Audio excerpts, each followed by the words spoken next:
Good evening. You're watching the news on Croatian television. The state prosecutor's office has issued a European arrest warrant for Agrokor founder Ivica Todorić. Meanwhile, Todorić's son Ivan, who is one of the 15 suspects in the Agrokor case, has returned to Croatia. He presented a brief defense to state prosecutors today, but declined to answer questions regarding his father's whereabouts. He presented his defense and denied all of the charges against him. He is ready to respond to any future call from the court or the state prosecutor's office. Meanwhile, his older brother Ante Todorić, who returned to Croatia last Thursday and met with state prosecutors on Friday, has already left the country. He has taken up residence in London. He lives and works in London, and he left on business. Should at any time his presence be requested by the state prosecutor's office or the court, he will return to Croatia once again. Earlier today, the Zagreb County Court rejected an appeal filed by the state prosecutor's office against its previous decision to not remand to investigative custody 14 of the 15 suspects in the Agrokor case. In brief, the Appeals Council accepted the arguments presented by the investigating judge, which is that these circumstances that would imply a threat of witness tampering are not defined clearly enough. Therefore, the arguments for rejecting the motion for investigative custody stand. Speaking for Croatian television today, HNS MP Milorad Batinić commented on Parliament's Agrokor Investigative Commission, which was to have begin with its work at the end of the month. This has brought question... Samo trenutak. Iz početka najave, samo ispričavam se.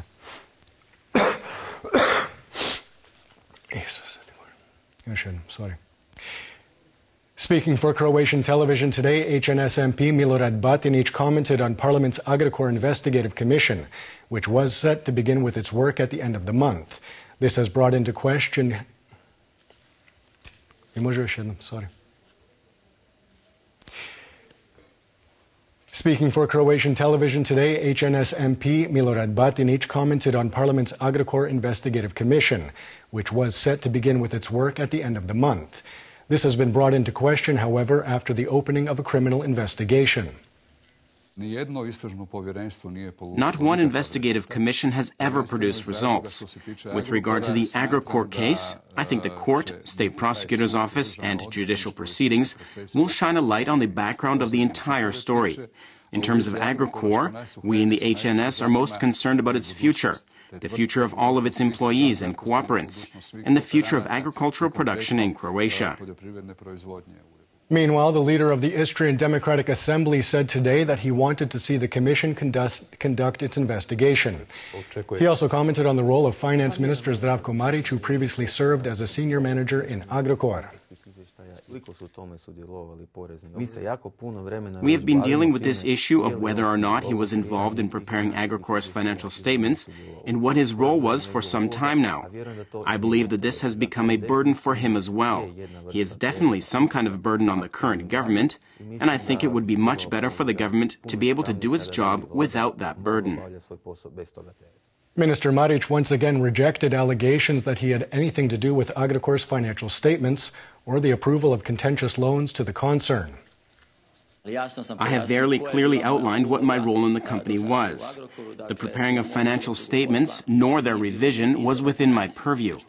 As for the so-called contentious loan from the Croatian Bank for Reconstruction and Development, I am one of 10 members of the supervisory board, the first among equals as the president of the board.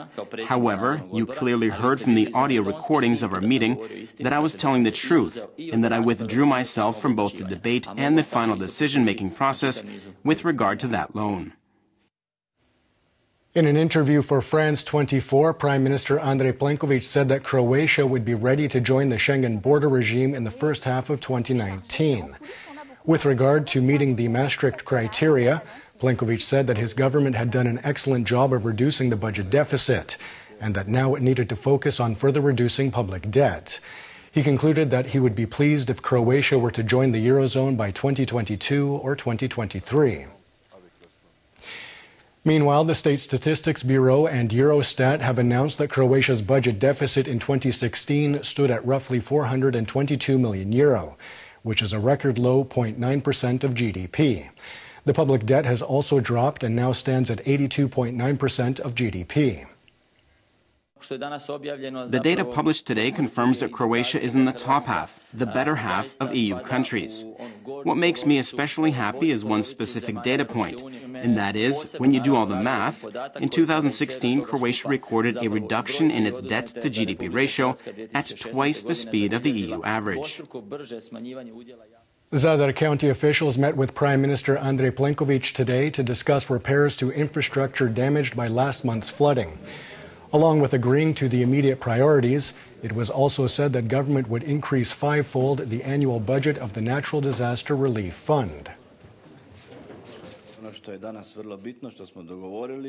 The key thing we agreed to today was that the most important things right now were the hospital and clinical center, with damages of close to €1 million, followed by primary and secondary schools at some €850,000, and of course local roads, where the costs will be much higher.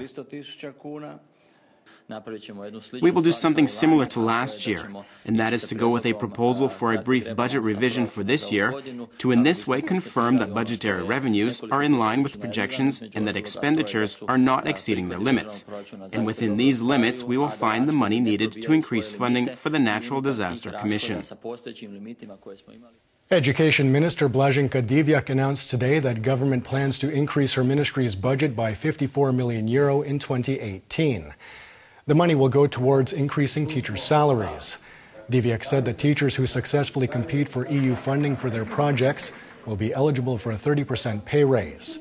She also said that in 2018, computer science will be introduced as a mandatory class in the 5th and 6th grades, and that computer classrooms will be modernized. We have billions of kuna in European funds until 2020. We need to prepare projects, and in this we're counting on schools, the ministry, and the agencies, and we're working on that. I said at the outset of my mandate that if my ministry doesn't succeed in drawing 3 billion kuna by the end of next year, I will be disappointed. Taking a quick look at sports, in football, national team coach Zlatko Dalic presented his roster for the 2 additional World Cup qualification games against Greece to be played on November 9th and 12th. Dalic has recalled former national team starter Ivan Strinic, as well as relative newcomers Marin Leovac, Ante Rebic and Nikola Vlašić. Obviously, we will play more offensively now. You can see for yourselves the changes I made to the roster, calling on 2 young players, Vlašić and Rebic, who can penetrate along the wing and are very good in one-on-one situations. And that is what we need, because Greece has a defensive bunker style of play that is difficult to penetrate. For this reason, we need a lot of players who are good in one-on-one situations. And we will put a lot of work into that segment.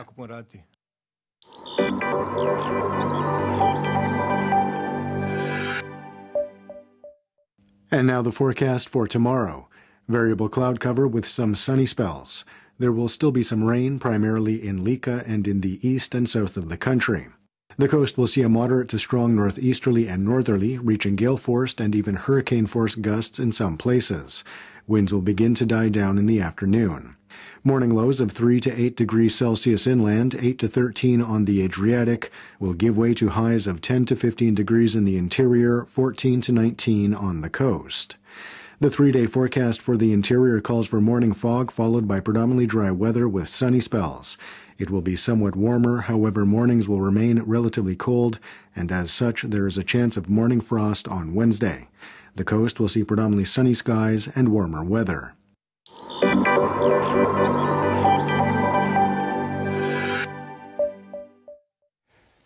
And before we leave you, we take you to Zavižan on the Velebit mountain range, which woke up to 30 centimeters of fresh snow this morning.